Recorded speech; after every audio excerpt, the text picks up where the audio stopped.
বিএনপির কথায় কোনো ভ্যালু দিচ্ছেন না ডক্টর মিজানুর রহমান আজহারী বা বিএনপির বক্তব্যের বিরুদ্ধে মিজানুর রহমান আজহারী কঠিন অবস্থান নিলেন।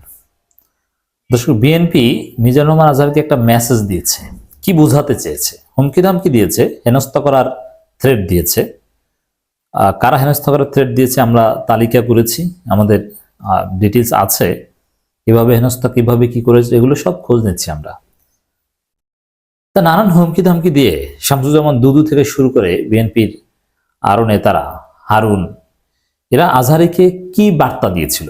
বার্তা দিয়েছিল যে আজহারী, আপনি ওয়াজ করেন, করবেন, কিন্তু রাজনৈতিক কথা ওয়াজে বলবেন না। সেই আওয়ামী ফেসিবাদী ভারতীয় চিন্তা যে হুজুররা রাজনৈতিক কথা বলতে পারবে না, ওয়াজে রাজনৈতিক কথা বলতে পারবে না, রাজনীতি হচ্ছে দুদুদের বাপদাদাদের সম্পত্তি, তারা রাজনীতি করবে।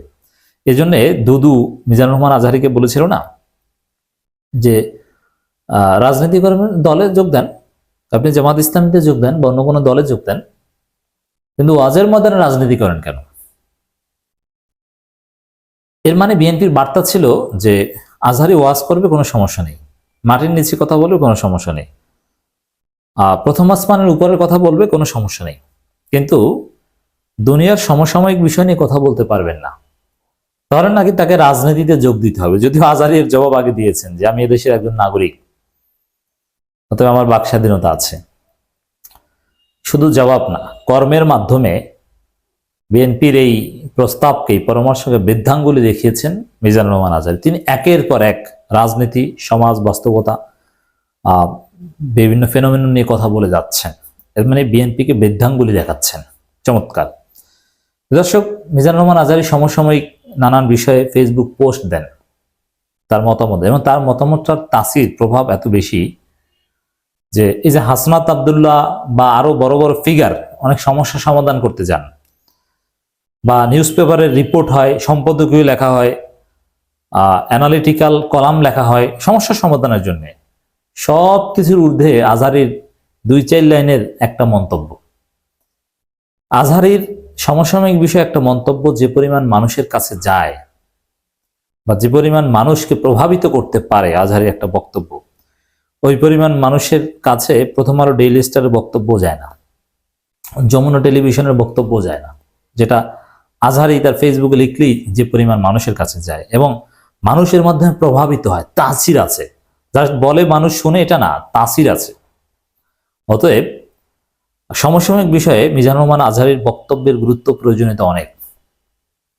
মিজানুর রহমান আজহারী এই যে ঢাকা বিশ্ববিদ্যালয় এবং 7 কলেজের যে সংঘর্ষ, এই ইস্যুতে মুখ খুলেছেন এবং শিক্ষার্থীদেরকে ঐক্যের ডাক দিয়েছেন। এটা তাৎপর্যপূর্ণ। এটার একটা দিক হচ্ছে যে আজহারী সমসাময়িক বিষয়ে কথা বলেন, বলবেন, রাজনৈতিক বিষয়ে কথা বলেন, বলবেন, 71 নিয়ে কথা বলছেন, বলবেন, চাঁদাবাজি নিয়ে কথা বলছেন, বলবেন, নানান বিষয়ে বলবেন।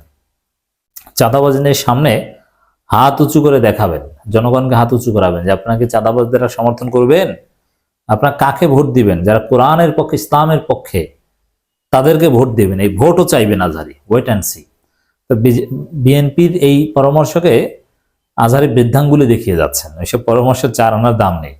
আমি বলছি, আপনি দেখবেন যে মিজানুর রহমান আজহারীর সামনে ওয়াজের মাঠে ভোট চাইবে, তবে নির্দিষ্ট ব্যক্তির পক্ষে নয়, সৎ মানুষের পক্ষে, কোরআনের পক্ষের মানুষের পক্ষে ভোট চাইবেন, ইসলামের পক্ষে যিনি আছেন তার কাছে ভোট চাইবেন। এটা হতে পারে আজহারীর একটা দৃষ্টিভঙ্গি। সেদিকে হয়তো মিজানুর রহমান আজহারী যাবেন। তো দর্শক, ঢাকা বিশ্ববিদ্যালয় ও অধিভুক্ত 7 কলেজের মধ্যে সংঘর্ষ ও ধাওয়া পাল্টা ধাওয়ার ঘটনা নিয়ে কথা বলছেন আলোচিত বক্তা ডক্টর মিজানুর রহমান আজহারী। এই বক্তব্যের তাৎপর্য আমার কাছে অনেক। 27 জানুয়ারি সন্ধ্যায় নিজের ভেরিফাইড ফেসবুক পেজে ইস্যুতে একটি পোস্ট দেন আজহারী। তিনি লেখেন, শকুনদের টার্গেট শিক্ষার্থীদের ঐক্য নষ্ট করা।